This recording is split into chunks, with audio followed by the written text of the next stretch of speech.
얼마 후 제보가 들어왔는데 좀 의심스러운 부분이 있어서. 요즘 경찰은 사고 나고 다친 것도 조사하고 다닙니까? 아니, 이거 단순 사고가 아니잖아요. 아닙니까? 무슨 근거로 그런 말씀하시는지 모르겠지만 저희 수사하는 거 원치 않으니까 돌아가 주세요.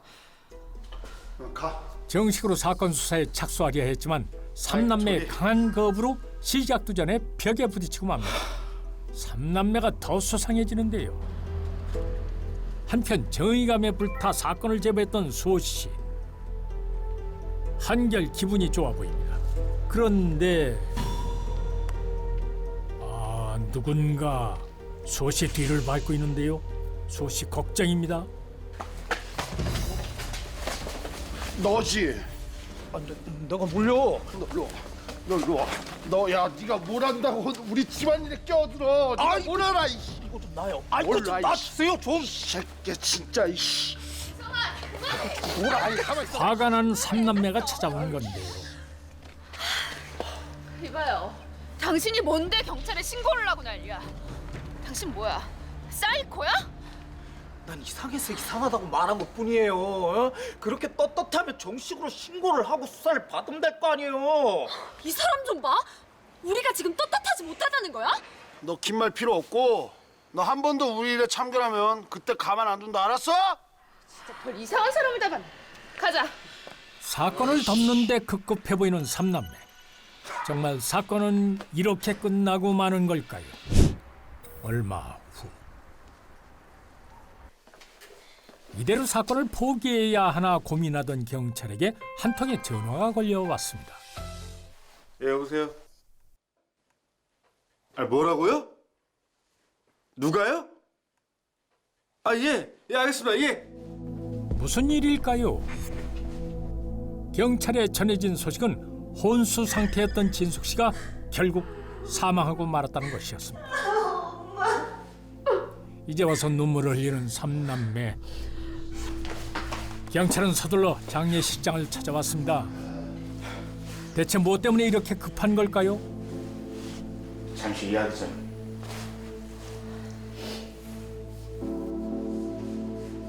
혹시 모르니 부검이라도 한번 해보는 게. 말도 안 돼요.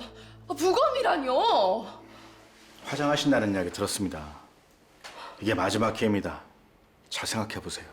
우리 엄마 조용히 보내드리게 해주세요. 아니, 억울하게 돌아가신 분 심정은 생각 안 하세요? 아니면 정말로 세 분 중에 범인이 있는 거 아닙니까? 그 보험금 노리고? 이봐요. 말이면 단 줄 알아요? 왜요? 억울해요? 아니, 억울하면 진실을 밝혀요. 왜 못 밝히는데요? 나가요. 우리 할 말도 들을 말도 없으니까 나가요. 자식들은 부검마저 거부했습니다. 혼수 상태에서 식물인간으로 계시다가 사망에 이르게 되는데 사망을 하게 되면은 그 상해에서 중상해에서 살인 사건으로 되는 것이죠. 근데 이 살인 사건이 되기 위해서는 인간관계가 형성이 돼야 됩니다. 그로 인한 사망이냐 아니냐가 형성돼야 되는데 그걸 밝힐 방법 마지막 방법은 부검밖에 없습니다. 그 가족들이 부검에 반대했을 때 되게 애타셨겠죠. 부검을 하지 않으면 이 사건은 한마디로 끝나는 겁니다. 전혀 정도 모든 게 안 되니까 처벌할 수도 없고 그래서 부검은 꼭 해야 합니다. 얼마 후 사건을 제보했던 박수호 씨가 경찰서를 찾아왔습니다. 형사님. 웬일이 연락도 없이. 그 옆집 할머니 돌아가셨다면서요. 부검 안 한대죠? 아우 어떡해요. 사건이 이렇게 끝나서. 그러게요. 뭐 심증은 100%인데.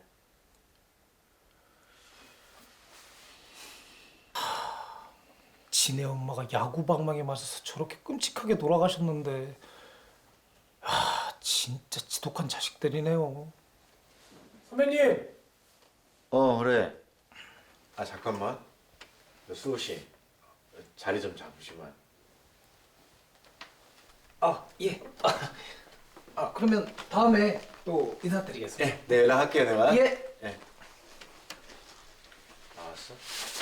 지금 막 확인했습니다. 양진숙 씨 부검 결과. 부검이라고요? 이게 어떻게 된 일인가요? 가족들이 반대한 부검을 어떻게 하는 걸까요? 게다가 부검 결과는 사고가 아닌 타살임을 확인해 줬습니다. 사실 양진숙 씨의 장례식이 있던 날 유족에게 부검 요청을 거절당하고 돌아서던 그때 형사님, 할게요. 부검. 네? 아니 왜 이제 와서? 생전 자식된 놀이 한 번 못했는데 제가 잠시 미쳤었던 것 같아요. 그럼 다른 형제분들은? 제가 책임질게요. 네, 알겠습니다. 얼마 후 선생님, 안녕하세요. 아니 어쩐 일이세요? 미리 연락도 없이? 박수호 씨, 네. 우리 악수 한번 합시다. 악수요? 아, 범인 잡으신 거예요? 아, 역시. 축하드려요. 박수호 씨, 양진숙 씨 살해 혐의로 체포합니다. 수호 씨가 범인이라고요? 이게 어떻게 된 일이죠?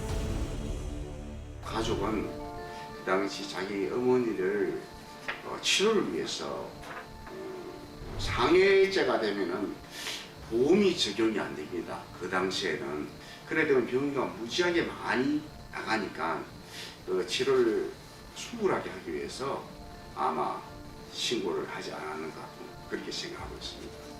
어쨌든 결국에는 가족이 마음을 바꿔서 부검하게 되었습니다.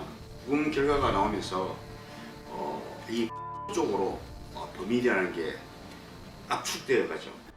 이봐요. 수사에 협조한 선량한 시민한테 이러면 안 되죠. 박수호 씨, 예. 아니, 무슨 근거로 야구 방망이가 범행 도구로 쓰였다고 한 겁니까? 지네 엄마가 야구 방망이에 맞아서 저렇게 끔찍하게 돌아가셨는데, 진짜 지독한 자식들이네요. 아니, 제가 왜 그렇게 말했는지는 잘 모르겠지만, 그건 정말 우연이라고요. 선배님, 박수호 씨 집에서 찾았습니다. 이래도 우연이에요? 다른 데로 말해 빨리! 확실한 증거까지 박수호가 범인임을 가리키고 있었는데 대체 왜 박수호는 진숙 씨를 살해하려 한 걸까요? 평소 인간관계도 없이 혼자 살아가던 박수호는 늘 즐거움만 보이는 이웃집 진숙 씨가 못마땅했습니다. 결국 분노를 참을 수 없었던 박수호가 진숙 씨를 찾아갑니다. 넌 불행해 죽겠는데 저 할머니 뭐가 저렇게 즐거워? 자신의 저지와 다른 진숙 씨를 보며 알 수 없는 분노가 치밀었고 박수호는 걷잡을 수 없는 충동에 휩싸였다고 합니다. 결국 박수호에 의해 진숙 씨는 돌이킬 수 없는 상태가 되고 말았던 것입니다. 형사님, 제가 정말 잘못했습니다. 근데요, 저 좀 억울합니다. 아니 억울해요? 아니 지금 그런 말이 나와요 지금? 솔직히 제가 제보만 안 했으면 아무 일도 아니었을 거잖아요. 뭐요? 근데 박수호 씨, 아니 내가 정말로 궁금해서 그러는데 아니 왜 나서서 제보한 거예요? 솔직하게 말씀드려도 됩니까? 한번 말해봐요.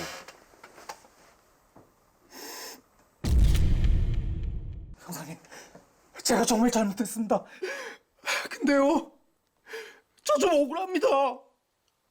아니 억울해요? 아니 지금 그런 말이 나와요 지금? 솔직히 제가 제보만 안 했으면 아무 일도 아니었을 거잖아요. 뭐요?